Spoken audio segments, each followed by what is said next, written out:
This is a birth story episode, and trigger warning, it involves the death of a full-term baby after a home birth.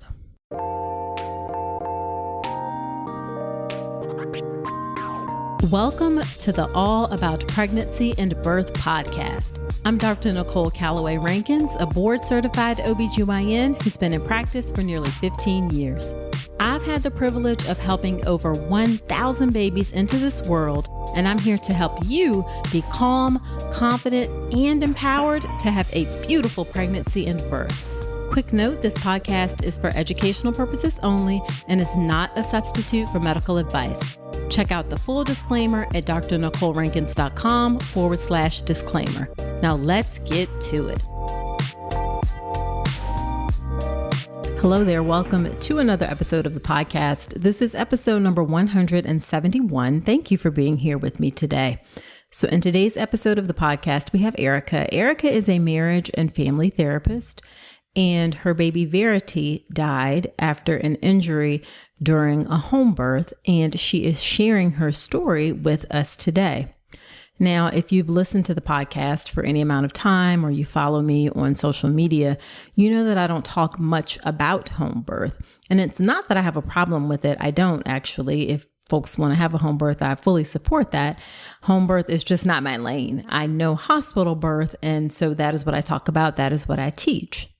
But I thought that it was important to share this story today for a couple of reasons. One, sometimes the potential complications and risk of home birth are downplayed. And although these things are rare, and what happened to Verity is rare, it is important to share it so people know that this reality exists. Also, there are a lot of lessons and things that Erica discusses, really important things that apply to birth in general, and some really important lessons regarding pregnancy loss and how to support people who have a pregnancy loss. So in this conversation, we're going to talk about what made her decide to have a home birth, the research she did lots of it actually, what her prenatal care was like, her birth, her postpartum experience, and then also how she's pregnant now and how she is approaching things differently this time. You may be surprised at what she's choosing for her birth this time around. So this is a really important episode and a difficult one, but one that offers tons of important information that we all need to hear. So without further ado, let's go ahead and get into this birth story episode and conversation with Erica.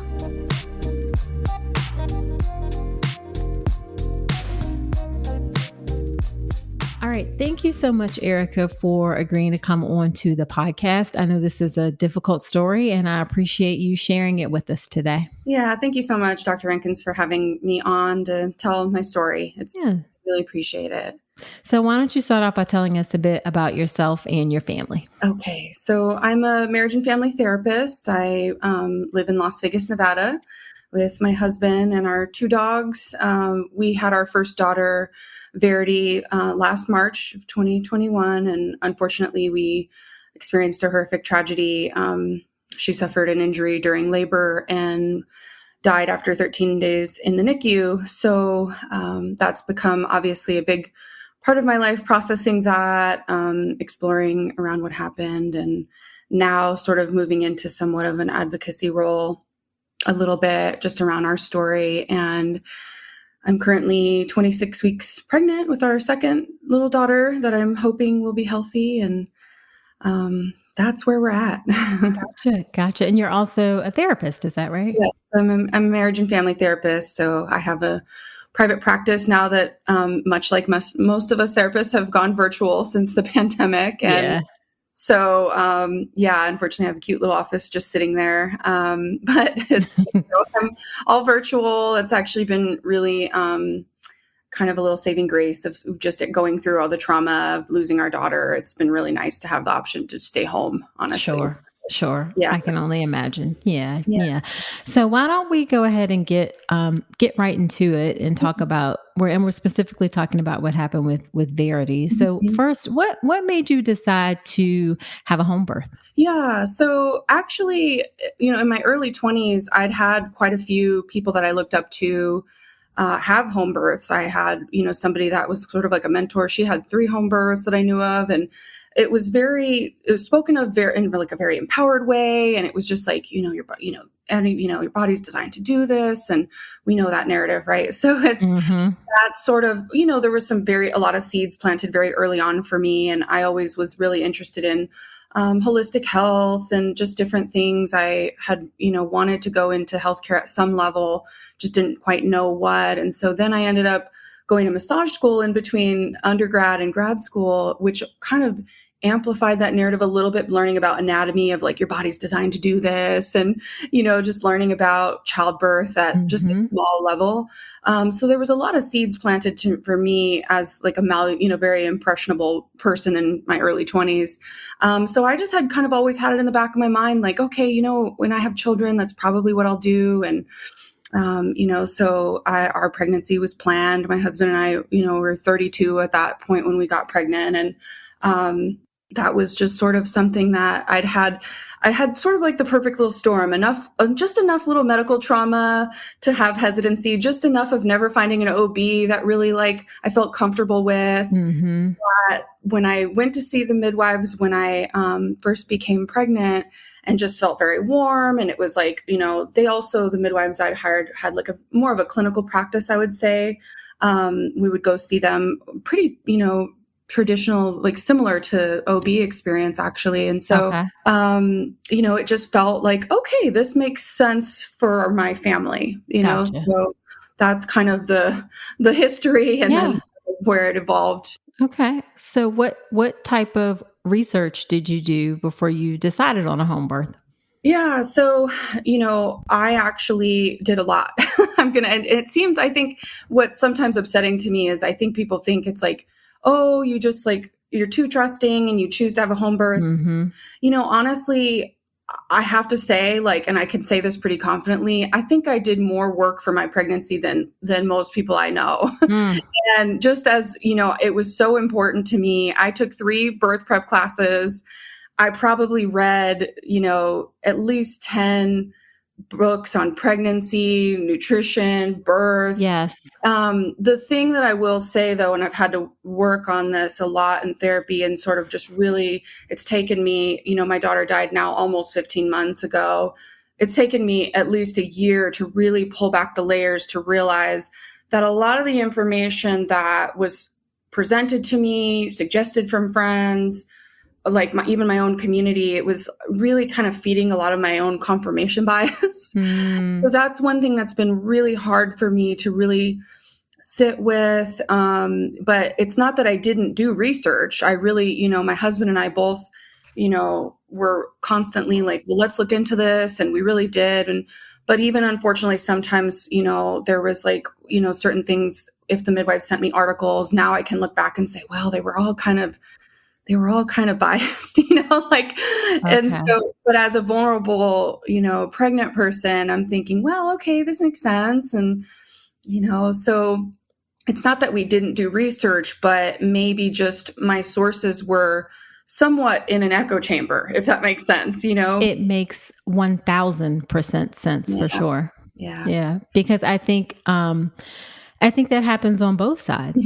That there's like an echo chamber in the medical community of like, home birth is terrible. Right. It should never happen. It's an awful decision. And then there may be it sounds like a little bit of an echo chamber, like nothing potentially can go wrong. And both sides neither side are correct. Exactly. And it's been really interesting now just to really take a look at it from afar and see how I was impacted by that, and even with me of understanding psychology and manipulation and, different things that I have personal interest in my own field, I was like, wow, I really didn't catch that, and so it's not that like people aren't intelligent or, you know what I'm saying? Like, yes, that I didn't, like I said, I didn't really have an established, I never, I didn't have good luck finding an OB that I felt really comfortable with. Like typically if I went somewhere, I felt really dismissed and it was like, this isn't for me.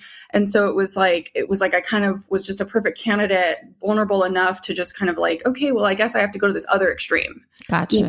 And I think a lot of people fall into that category, unfortunately. Mm-hmm. And then it Mm-hmm. becomes almost like too far of an opposite pendulum swing a little bit. And what's interesting is like when I think back to like even one of my birth education classes and they're talking about interventions and it was very like in a way of like, you have to like go in very defensive and like all, and I was like, well, I don't want that. Right. I want to be heard and I want to feel supported. And, that it presented it like they would say like, well, there's a lot of fear mongering on the medical side. Right.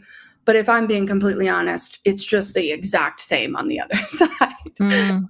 So, that's really when I look at it and I think about my experiences, I'm like, there was fear mongering there, And so, yeah, it's been really interesting and really sad, like it's almost like, we want to take back birth in this way, but wait a second, like interventions are there for a reason, Right. and there's just, so it was like, there was enough of like, I didn't know what I didn't know in regard to safety interventions, even though I had been intaking information and was just almost kind of neurotic. Like I was really like on it about trying to make sure I was making the best decisions about, my care. Sure. Absolutely. Absolutely. So what was your pregnancy and prenatal care like? Yeah, actually that was it was really nice. Our midwives never rushed us. It was like very one-on-one care. Like we would spend over an hour every visit with the midwife. And also, like I said, kind of more clinical in my experience, we would go into the clinic, take your blood pressure, wait, like talk about what's going on, like all of those things. They did all the traditional testing for me personally, like for, later on GBS, like all of, gestational diabetes. Like I know I've heard from a lot of lost moms, like they weren't offered like BPPs and NSTs later on. And that wasn't my personal experience. Like they actually offered those. And I even had a BPP and NST day of labor. So it was, I never felt like there wasn't like anything that I felt like wasn't covered, Gotcha. And, they had like this online portal. They would always answer my questions right away or call me back. So honestly, my prenatal care was wonderful. Like I was really, there wasn't any kind of like red flags in that regard of that. Now looking back, there's like a couple of things that's like, well, maybe there was, maybe some things omitted, but not intentionally. Mm-hmm.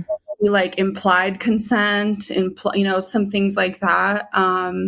But nothing stood out that was crazy. And it sound like having hour-long appointments sounds, my God, I couldn't even imagine that in the traditional medical Yeah. field. I mean, I think, maybe some of the shorter ones where it was, I wasn't high risk. I didn't have, I met all the markers to qualify for home birth. I never had any issues arise for me personally. So, there would have been some appointments that might've been 30 minutes, but it was like, Sure. they would have taken the time if it was needed. You know what I'm saying? Absolutely. Absolutely. And so that's where it was just like, it was really nice. I really appreciated that. We chose to pay cash versus like use the hospital with our good insurance, and so that was a conscious choice, Gotcha. So what are some things you wanted for your birth? So it was really important to me to just feel very safe. I obviously wanted to do unmedicated. I felt very empowered in that decision. And, like the actual birth space, I spent a lot of time on like my birth tub and I had flowers and oils and I had my doula and honestly, I had like the whole 9 yards. And I just wanted it to be a more intimate setting. Like hospitals kind of gave me anxiety in the past when I'd, had, like I said, just some prior, a little bit of medical trauma from being in the hospital. And it was just not a nice experience for me. And I didn't really think, well, why does my baby have to come into the world in that place? Right. And so now I sort of, look back and think, okay, maybe it wasn't so much an empowered decision. That kind of is actually a decision out of fear. And so that's been interesting with me, for me to sit with, honestly, and think about. But those were some important things for me that I wanted to just like go right to the bed when my baby was born and not have to like put her in the car and expose her to germs and like all this stuff, you know? Right, right, right. I think that is a really interesting point that you just made, that it's not like to think it's framed as empowerment, and it could be, but Mhm. sometimes it's about fear. Yeah. That it, that just sort of struck me for sure. I Yeah. really, when I think back, I think, well, I actually was really scared. I Mhm. really, so I wanted to be safe. I wanted, Mhm. for me at that time, I know people think, well, safety is the hospital, right? Like, but in regard to like emotional safety, being heard, not being dismissed, like I wanted to Mhm. have control of my environment. And that was really what motivated me a lot to say, well, I'm going to stay home, and um, yeah, so but Mhm. then going back to, it's like, okay, well, that I was afraid to be in the hospital and have something go wrong because I'd had friends, sort of like when we're talking about a little bit of like the fear mongering, not that anybody was intentionally trying to fear monger me, but I'd had enough friends have birth trauma in the hospital to be like, Yeah. "Oh, I don't want that, Yeah, So I mean, there is something to be afraid of in the hospital. yeah, I yeah, know about hospital births, so I know that right. not all people have a great experience. Some people aren't Mhm, listened to. It's worse mhm. if you're a person of color, all of those things. Yeah. So, it wasn't like you were basing it on made up things. Yeah. Right. Mhm. Right. Yeah. Yeah. So it's really, yeah, I've had to sit with that a lot. Yeah. Sure, sure, sure. Now, did they talk to you at all about like transfer, and if you needed to go to a hospital, backup plans, anything like that? Yeah, I did so I had these decked out birth plans, which now, those of us who have birth trauma are like, haha, these birth plans. Like, but I had a, emergency plan that I thought covered everything but in my mind, and I know this sound a little silly, but in my mind, the worst case scenario I'd ever seen was, oh, my friend had a prolonged labor. They transferred to the hospital and had an emergency cesarean. And to me, that was the worst case scenario. Like that was the least desired outcome. Right, It was never right. it was never presented or like even a possibility in my mind that like me or the baby could die. Mhm.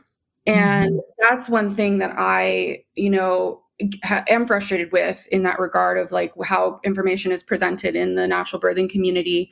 I think it's, now I know, obviously reading statistics and things, it's like, well, sure, there's less intervention and things like that. And when something goes wrong, it's, twice as likely that it's going to be fatal. Mhm.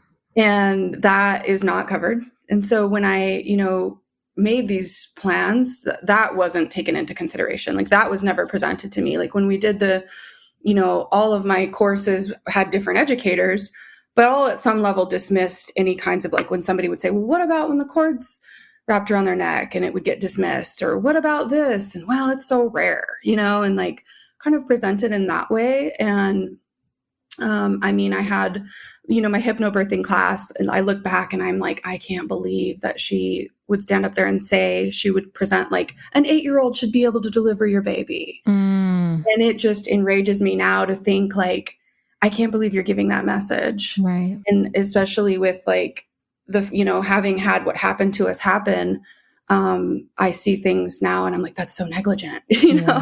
So Yeah. although I had these transfer plans, these birth plans, and there was a lot that was left out I don't know if it's just like an overconfidence on their end because it does happen, not as often. Right. But I do experience it's sort of like been a theme of what I see, like when I watch just things online or, Mhm.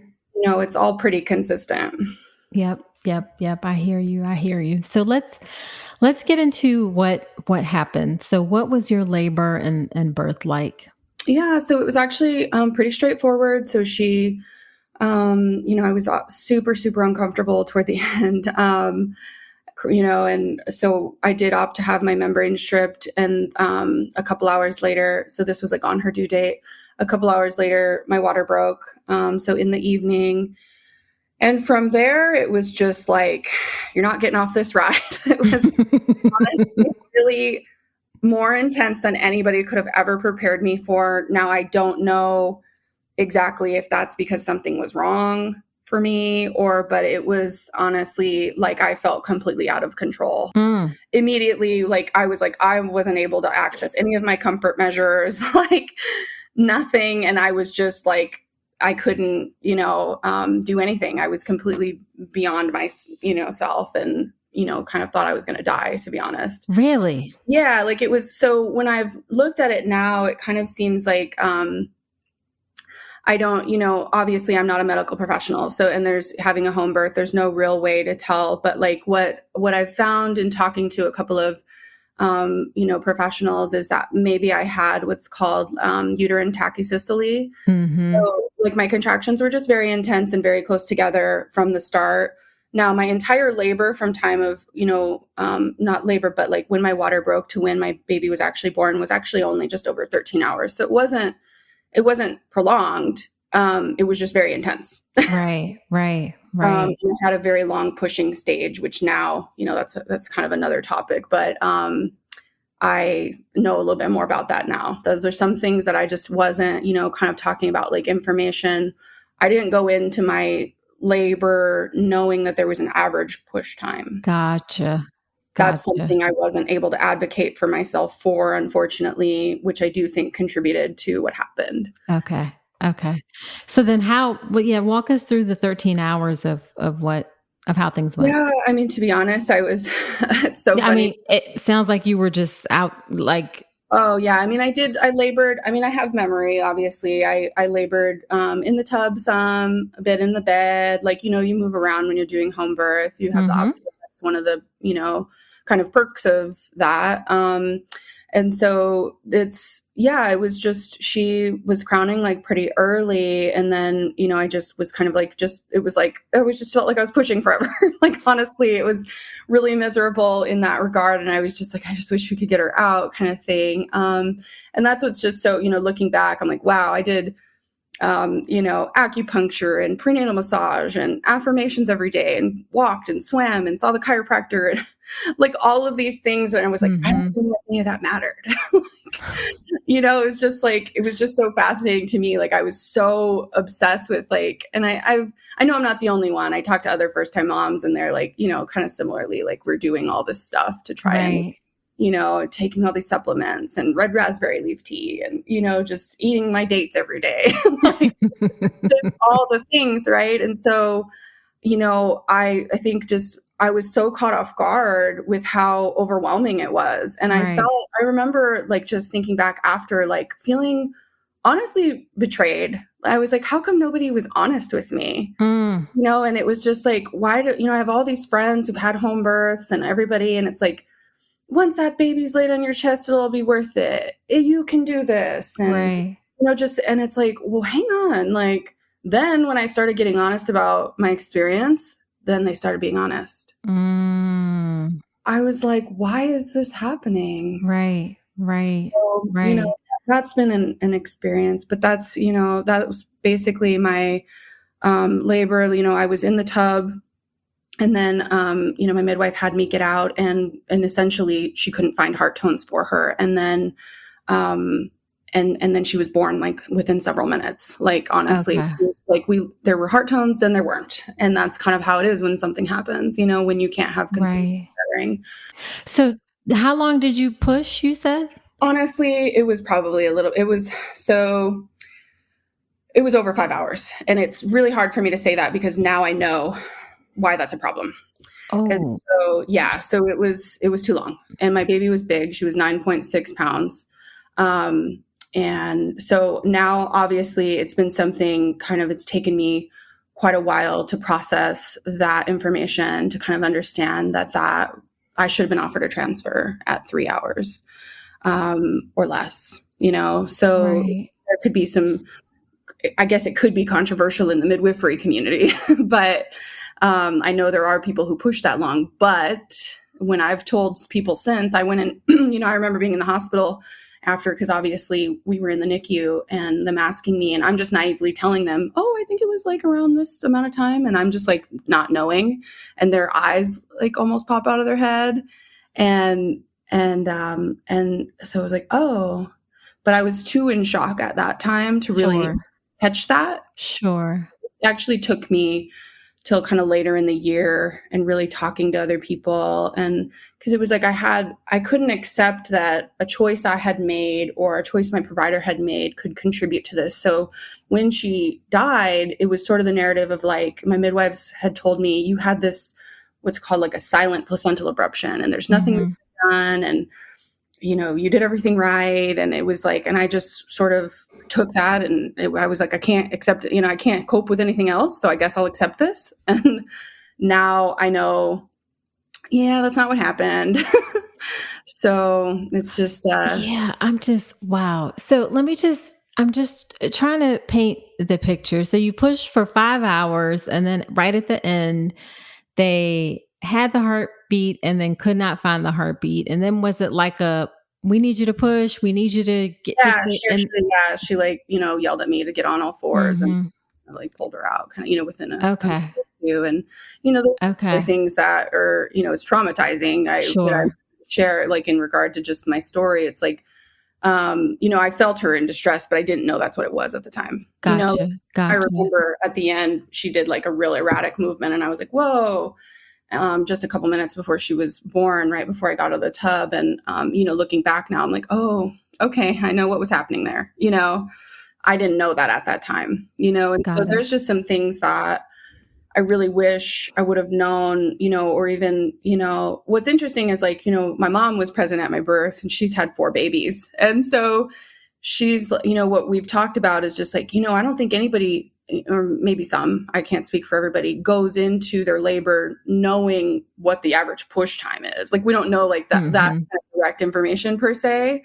And so it's not really like she could have advocated for me or my husband could have advocated for me. Like, it's just, you just don't know what you don't know. Sure. And you're then Sure. at that point, that's the one area where you're relying on your provider, And so, Right. Right. that's hard. It's really, that's the hardest thing for me to accept, is that I just, with everything I tried to know, something still slipped through that I just didn't know. Sure. Sure. And I don't know Sure. if it was expected that I knew that. I'm not sure if like they thought I knew that to Right. that's a possibility. I'm not going to say I don't think that anything was done maliciously, or I think it was genuinely a tragedy based off of naivety and overconfidence. Gotcha. And Gotcha. so I don't Gotcha. think there was ill intent. I think this traumatized my entire birth community, to be Yeah. completely honest. I'm sure. I'm Yeah. sure. So when she was born, did she have a heartbeat She or did not. No. So immediately my midwife took her out. Her cord was white. She was resuscitated. And 911 was called even before she was out. She said, call 911. And so she was taken, and then shortly after I was taken because my placenta wouldn't deliver. So okay. And how long did it take the ambulance to get there? a couple minutes. Yeah, Okay. it was a couple minutes. Yeah. Okay. And then so you both went to the hospital, Mm. and then what was that like for you? Yeah, it was just a nightmare from the it was just a nightmare from there, honestly. Because, so then I didn't see her for a couple of hours because I had to get taken care of, help with my placenta to deliver. Mhm. And then I saw her, and she was on cooling and covered in wires. And at that point, we didn't really know anything. Like, it's really fascinating. What's been really hard for me, and just in kind of like the whole entire experience, observing like from my therapist brain to my personal experience brain. I don't really think that the healthcare professionals that were with us took the time to acknowledge that we were traumatized people, and I was a Mm. person who'd just given birth.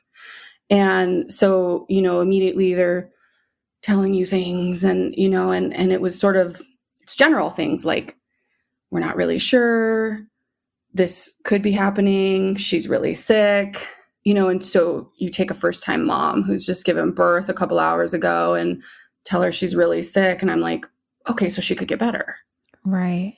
and so we didn't really kind of digest or even really know the severity of her brain damage until literally the day she died, if I'm being completely honest. So that was sort of, so just going into like, it was just so so hard being, I'd never given birth before. So here I'm like walking within hours on my feet back and forth to the NICU. So that was pumping. I had, my milk came in right away. I had, Sure. so many, so waking up every 2 hours to pump, go to the NICU, like it was really traumatic. Yeah. Traumatic, Oh my disorienting, gosh, just like, everything. And I think it actually worked not in my favor to the fact that I was a therapist, because I have enough like almost crisis response survival skills to like compartmentalize and disassociate that actually people were like, oh, she's doing so well. And here I was just like completely checked out, like so overwhelmed, but like because I have so many coping skills, like sure.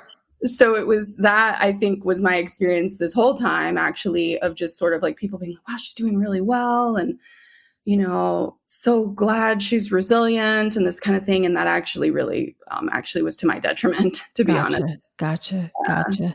And then how do you feel like the OB staff at the hospital treated you? Well, I really immediately could feel the shame. Mm, They obviously only see tragedy when people get transferred from home birth situations. And so immediately it was like, oh, here's these home birth people, and mhm, they didn't say that, but I could feel it. I'm mhm. intuitive, and it was like known, and it was like, great. Now I have to like, it's like they don't know everything I've put into preparing for my baby, and I just look like this idiot, like why would she choose a home birth kind of thing. And so that was really hard. And there was just, that's part of the reason I've become so passionate about like doing some advocacy work around trauma informed care, like as a therapist, because just some of the things that were said to me were so insensitive and Mm, um, just really inconsistent. And, they really tried. I don't blame any of it. There were also really wonderful people that really made an impact on us. I don't blame the nurses or the staff. I think it's a systemic issue that just we're not trained in trauma per se in the healthcare field unless we seek it out. And so I think nurses do the best with all of the varied things that they get thrown at them. yeah, But 100%. It's just not something that is taught. yeah, Um, so I'm not blaming them, yeah. but at the same time, it's like, oh yeah, I was harmed quite a bit by some of the things that were said to me. Yeah. Do you remember anything in particular that was said that you would feel comfortable sharing? Mhm. Or like I could tell you just some basic things, and this is what I've got a lot of. I actually pulled feedback from all the lost moms to create what's like a basic trauma informed care sheet. So I'll Right. just do like a couple little examples. It's like, one nurse would be like, "Stay strong," and I'd be like sitting there just staring at her little NICU bay, like, "Just stay strong," and I would be like, "Okay, I don't know what that like. I don't know why you're saying that," Right. and then it'd be like, somebody else would come by and I would be crying, and they'd be like, "You got to stay strong for the baby." And I'd be like, okay, like just like, Right. so educating nurses on like, okay, first of all, I've now had two nurses tell me the same thing in a different context. And I don't, I know they kind of mean well but like, what does that mean? Like, Right. you're telling me I'm not strong because I'm not crying. Now you're telling me I'm not strong because I am crying, like just kind of, it was just like things like that. Like, Mhm. I remember like one nurse, came to me at like the end of the first week, or maybe it was toward the beginning of the second week, and she was like, how you doing? I was like, oh, she's like, you don't have to be so stoic all the time, you can. And I was just like you didn't see me 30 minutes ago, I'm losing my shit, like I Yes. just was like, why are you saying this? Like, it's not helpful, Right. so there were just like things like that, like, if that makes sense, like just Yeah. and just disorient, kind of pulling me out of my situation. Like, I didn't need advice or guidance. Like, I'm horrified, I'm traumatized, I'm postpartum, like I'm not sleeping. Like, just ask me if I want some water, or, just like, just sit with me, or just, you can say, I'm so sorry this is happening and this is really hard. Right. Like, just, so really, I think, and I think it's a cultural thing too. Um, we sort of underestimate how just simple things can be really helpful. And we think we've got to Mhm. say like really elaborate, like helpful things. Yeah. And it And really, we don't have to, it's mhm. the opposite. Mhm. Um, Sometimes it's enough for somebody to just acknowledge, like, "This is effing hard." Yeah. That's it. Like, That's that's it. yeah. That's it. Like, Mhm. just seriously, like, this sucks. Mhm. Mhm. So sorry you're here. And that's it. And we just Right. sit with that. And Right. that's really hard for people though. Yeah. Yeah, I agree, and I agree it's a cultural thing Mhm. as well. So, Yeah. how ultimately did Verity pass away, if you don't mind sharing? Sure. Yeah. So it was, we had on like day 12, we had finally, one of the NICU doctors had given us a scan and said she has spinal fluid in her brain. These are kind of, so because prior it was like, well, there's not a lot of activity on the scans, but then we would have a doctor come, her heart's doing great. And then another doctor an hour later, her kidneys are wonderful. Like her lungs are awesome. And so like you tell that to people who are hanging on for dear life, hoping their child's going to live. We're thinking, okay, there's possibility here, but we didn't understand like, oh no, if her brain has no activity, like she's not waking up no matter how Right. healthy her body is, Right. and so it was like day 12 finally, and we said that, and then we were going to have a meeting the next day to talk about like end of life care, like what that would look like. But then that day, for whatever reason, I remember sitting there with her and I was like, all right, baby, like you've got to like give me some kind of sign or I'm just desperate there, and I remember I stepped out to make a phone call and just get something to eat. And I came back and like all of her numbers, all her sirens were going off. Her oxygen was just like at max. And I just looked at my husband and we just both were like, I guess we've got to just decide to take her off because unless we just want to not ever hold her, Okay. and so it was just a very quick, horrific, and so like luckily we live really close to the hospital and I called my mom and his parents were able to come and see her and we took her off the machines and said goodbye, so yeah, really horrific. Okay. Okay. Okay. Wow.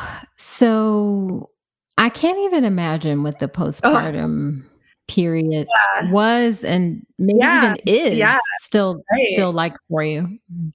Honestly, it was, yeah. And it's like, this was my first baby. So I had no idea what to expect about postpartum. Mhm. And I had just known and sort of I'd kind of prepared myself of like, oh, well, like, my sister had postpartum depression. Maybe there'll be some things I need to look out for, some stuff like that. And, but other than, and I'd already hired like a lactation consultant, like I had all my things Mhm. lined up. And, Mhm. but this, it was just such an, completely uncontrolled experience. Like, I mean, I have kind of like a dark sense of humor, but so like the last month, the months following her death, I was just like, people would be like, how's, checking in, or I'd be like, I don't know, grief, trauma, postpartum, pick one. I don't know where I am. Right. Like, Right. and, Like spin the wheel, yeah, whatever like one you want. since I have no idea what's postpartum and what's otherwise and what's grief, I've never had a traumatic loss like this. I have no idea. Like it's so consuming. And that's one thing. And just talking to other, bereaved parents, like who lost a child, had to deliver a stillborn baby or had something traumatic happen like we did. It's really like under like represented in us. Like, I don't know why, like, like almost like people just forget that we still delivered a baby, Mhm. like, it's like, well, the baby's dead. So I guess you're just normal again, Mhm. not taking into Mhm. consideration, no, like we're still postpartum. Like I had to do pelvic floor physical therapy. I had to Mhm. somehow get my milk to stop. I had all the things, I had to Mhm. wear a belly band. Like I was, all the things that other postpartum moms have to do too. Mhm. Mhm. And, Mhm. And then you're in a home that probably has a nursery already done. oh, decked out. I mean, yeah, All of the things. I had, Yeah. things in every room of our home ready for her. And so that was just, yeah, I mean, I don't, if there's a hell, it kind of was, I think I lived in it, because Mhm. honestly, Mhm. what it's like I've described to people, like here I was about to cross this threshold to have my baby come into the world. And I had several friends who were pregnant at the same time as me. And like they crossed the threshold and I fell into the abyss. Like, where do Yeah. I belong now? Am I still a mom? Like I had a baby, but she died, like So a lot of, and I wasn't able to function for quite a while properly, like I couldn't go out in public because I was so overwhelmed. Like you talk about like, you can't escape pregnancy or children. Like, Mm-hmm. good Mm-hmm. luck. So being postpartum and just, luckily, I mean, I do feel like having the midwives, was kind of a different experience than some people I've talked to who had traditional OB care in the hospital, because they did come and check on me in the home, and they did, um, do things that were comforting for me. And I appreciated that a lot. And I know some of my friends didn't get that, like who, Mm-hmm. they just were like, after, came in for their 6-week visit and then never spoke to them again, Yeah. kind of thing. And so Yeah. that sucks. Like I can just say, like, I mean, I do have some providers who I saw my entire pregnancy who chose to never reach out to me, and that was extremely hurtful, Mm.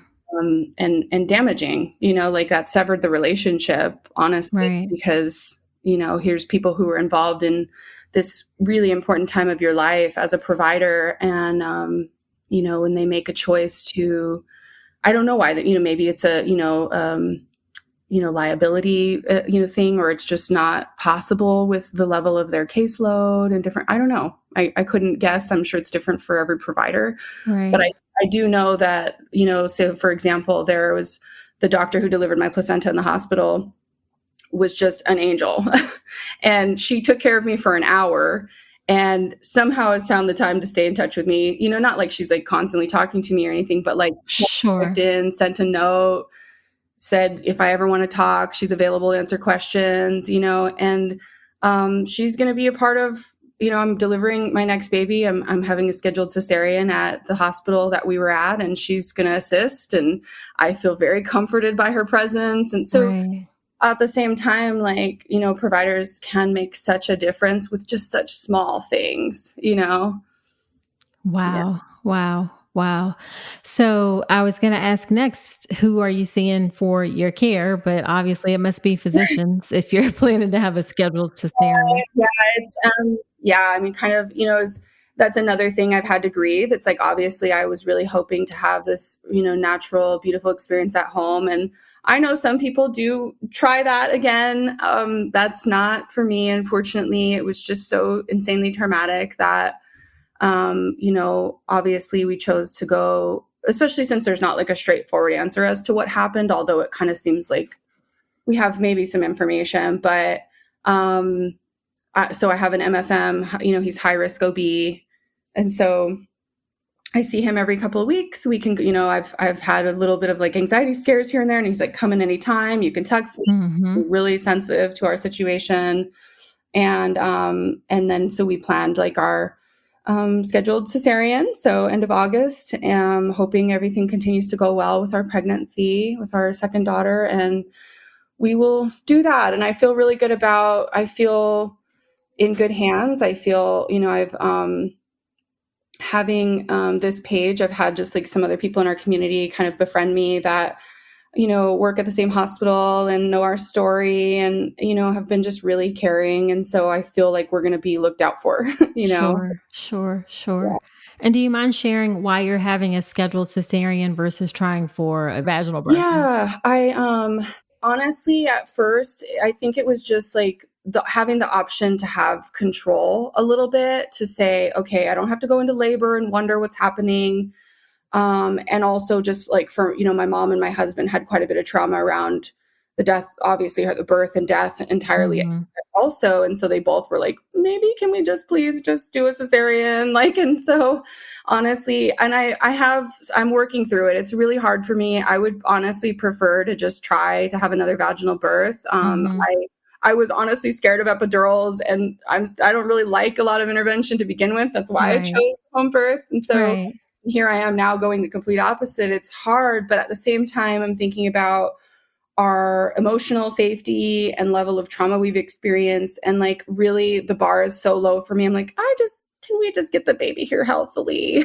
Like, so it's sort of like, I think just the idea of being able to just pack my bag and show up at my scheduled time and not wonder what's going on. Also, just, I was unmedicated with my labor with Verity. And so the sensations of even sometimes when I get like a cramp or this current pregnancy stirred up a lot of my birth trauma. And so I just think being in labor would be really hard for me Gotcha. emotionally and Gotcha. trigger a lot to where I'm like, well, I would probably have trouble relaxing, like, and so I think, is it worth it to put our family through that, sitting at the very edge of their seat, traumatized for the duration of labor versus maybe we have a little more control with the cesarean, Gotcha. And, definitely, I can totally see where you're coming from. I will add that, even scheduled cesareans sometimes come unscheduled. Like sometimes people's water breaks beforehand, or you go into labor before the date, but it sounds like you know that those are possibilities. And then, you can, you're more, more about the options and things, and you've come to this decision very informed, it sounds like. Yeah, I'm really, that's the one thing I'm like, please just don't, I'm like, I know this is my second baby. I hope I don't go into labor early. Like, I 8 weeks. So, because I think this has been pretty consistent in most pregnancy after loss moms I've talked to who had a full-term stillbirth. Like those last couple of weeks are really hard. Yeah. Just because, we now know so much more about stillbirth, about what can happen. And it's just really anxiety inducing. And so I just am like, I don't even want to put myself through this, just so if we can get her out safely, if I don't go into hopefully. And if I do, I know, okay, we'll roll with the punches. But Yeah. So, 2 last questions. How are you feeling with like this current pregnancy? with this pregnancy? I guess with your evolution over the last 15 months. Yeah. How are you feeling about everything? Well, I will say it changes every day, sometimes hour by hour. What I can say about traumatic grief in, what happens with like out of order death, what we would identify, like what happened to me is it's very unpredictable. I even like, it's just something like I've had to just own, like, anytime I'm feeling something, all I can say is, this is what I'm feeling in this moment. And all I know is that I know nothing. In an hour, I might feel differently. And being with that and giving permission for that is the most helpful that I can do versus trying to move it, trying to fix it, trying to judge it or anything like that. And I think that's really the most helpful for me, to just be with what's here.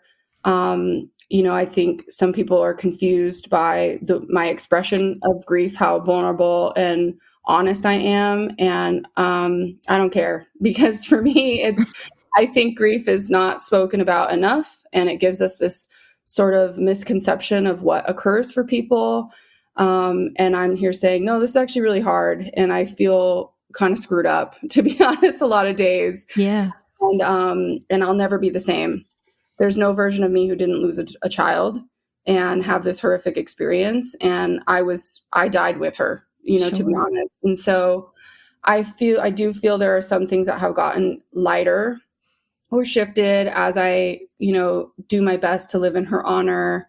And I think for me, I'm fortunate that we were able to get pregnant again. We did have some fertility stuff. We were not sure if we were going to have a hard time after. And so I'm just really, there's been like some glimmer of hopefulness. Like I'm trying to lean into that. And I will say, like, had we not been able to, I think I would not be doing as well, of just being completely honest.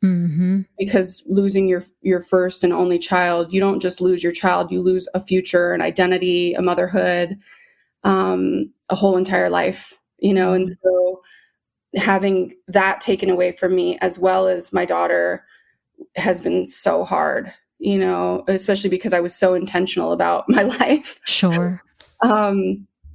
So feeling robbed in that. So I feel, I just take things one day at a time, and there's harder days than others. And surprisingly, it's sometimes not necessarily the big milestone days. It's just a random Tuesday that's really hard. Yeah. Yeah. and pregnancy is hard. I know some people do really well and are like really wonderful pregnant people, and I was never one of them.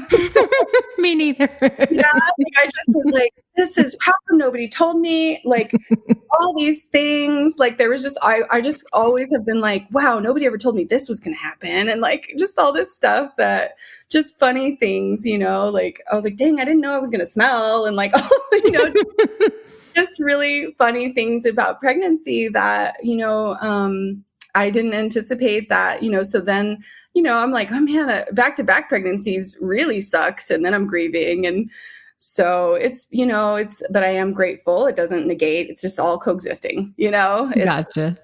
yeah. So Yeah. sorry, that was a long-winded answer to your question. No. Perfect. It's a perfect answer. Perfect answer. So then what is the one piece of advice that you would tell other women, folks, as they get ready for their birth? Yeah, well, I think just in general, when you're pregnant, it's such a vulnerable time. Just knowing that, maybe not taking one person's advice as the word, like be okay to question things, like making sure you're getting information from multiple different sources and information from various places so that you can really make a truly informed decision on your care. And don't be afraid to speak up. I think sometimes I wanted to be this like good patient. And so I would maybe dismiss or gaslight myself sometimes because I was like, well, their provider, they know best. But honestly, like as much as it sucks, we do have to really advocate for ourselves and speak up. And I think it's really tricky because we don't want to be that like annoying patient. But at the same time, like if you don't feel comfortable with anything, don't be afraid to get a second opinion from a different provider, or, there's some things I kind of wish that I would have felt comfortable to do, to be honest, versus being compliant. Gotcha. So, yeah, so I think there's that. And then just, obviously, I know I made the best decisions with the information I had. Does that mean it was an informed decision? No, so I think but we do the best with the information that we have. And so, yeah, just be okay to question things. Like, don't feel, you're never bothering somebody to question or ask people's real experiences. And so that I know it can be scary being, I know for me, for example, I was like, well, I don't want to hear all the horror stories. And I know that's the case for a lot of people. But knowing, I think if we can confront just possibilities as information versus thinking it's like, we can't manifest a tragedy. We cannot manifest or bring on something scary by not talking about it. So we're not doing ourselves any favors by avoiding hard topics, even if they're a little bit anxiety inducing. Sure. We can't, it's not contagious. There's a saying, in loss community, like child death and baby death is not contagious. Like, right. Like just because I had this happen doesn't mean it's going to happen to you. So you don't need to like treat me like a leper, So I think that is important too, of just like, let's just like, kind of normalize some things that occur in life. And then maybe we'll be a little bit more prepared in a sense, not that anything could have prepared me for this, but I do think it's important, to talk about things, as possibilities. Absolutely. Absolutely. So where can people connect with you? Yeah, so I have my my Instagram page, Traveling with Grief, and that's really where, I'm kind of ranting, sharing, dark humor, laughing about all the topics we're talking about: child loss, grief, being trauma informed. And then there's just the random poem here and there. And I know it's really sad, but that's my reality as I'm processing all of this. So that's where I'm kind of hanging out right now. Yeah. And folks, I would say her page is beautiful. It's very her writing is it's very moving. So I definitely suggest that you check it out for sure. Yeah. So thank you so much, Erica, for agreeing to come onto the podcast. This has been incredibly just like I know I personally have learned so much from your story, and that I'm going to take away to help me be a better doctor. And it's just fantastic that you're sharing this information, because I know it's going to help someone for sure. I really appreciate just you holding space and letting me share about our story and and caring. It means so much. So even just being open to hearing what, I'm saying means a lot. So thank you so much. Absolutely. And if you're open to it after your second baby girl is born, you're certainly welcome to come back and share that birth story I too. would love to. Thank you so much.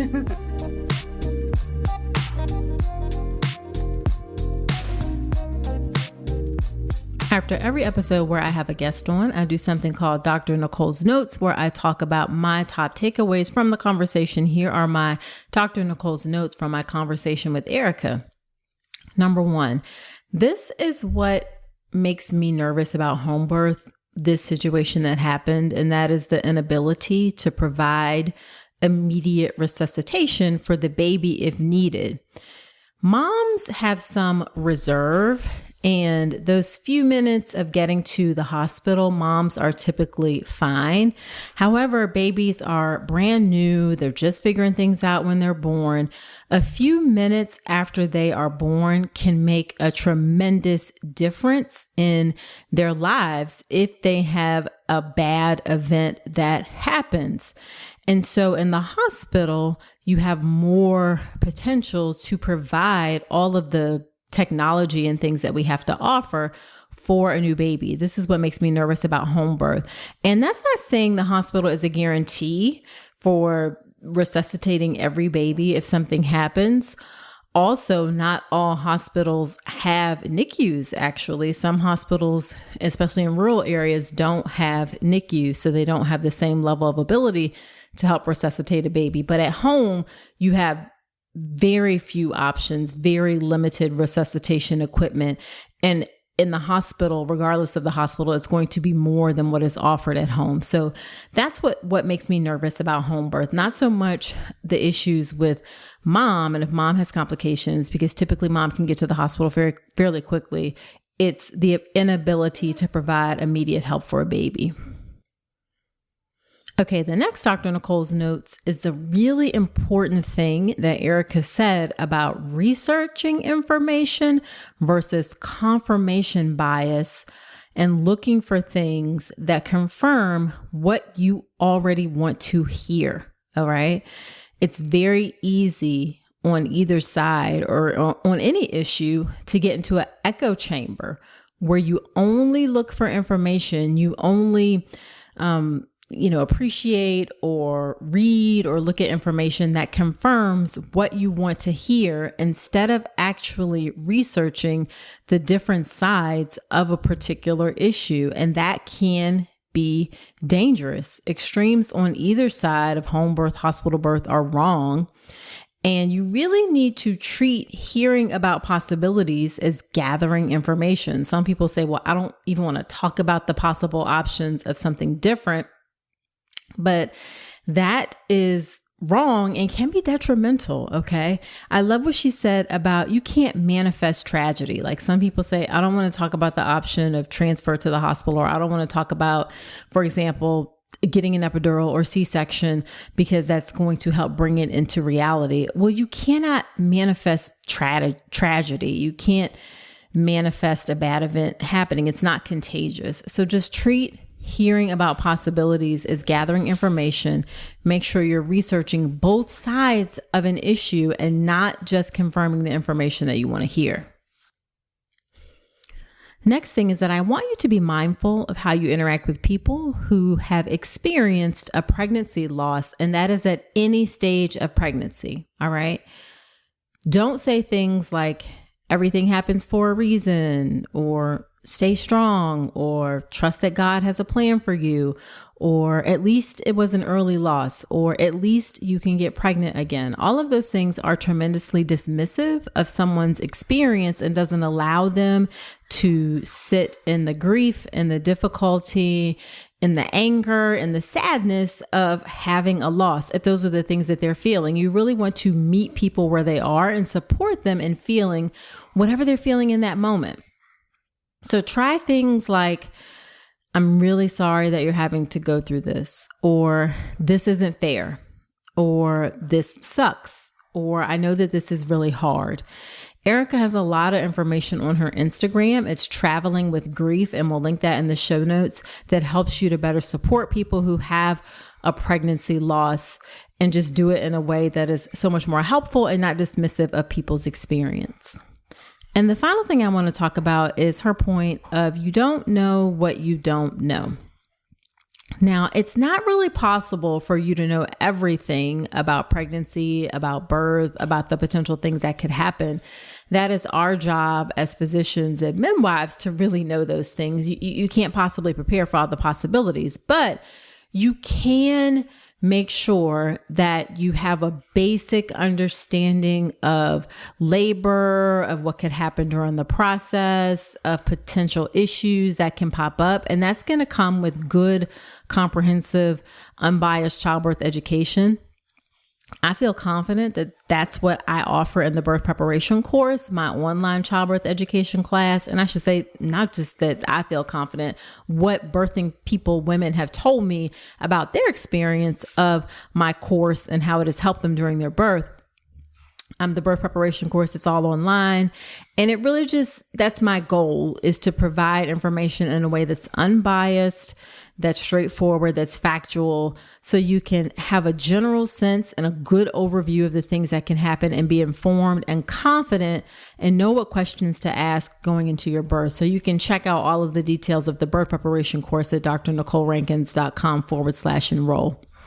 All right, so there you have it. Please share this podcast with a friend if you find it useful. It helps me to reach and serve more pregnant folks.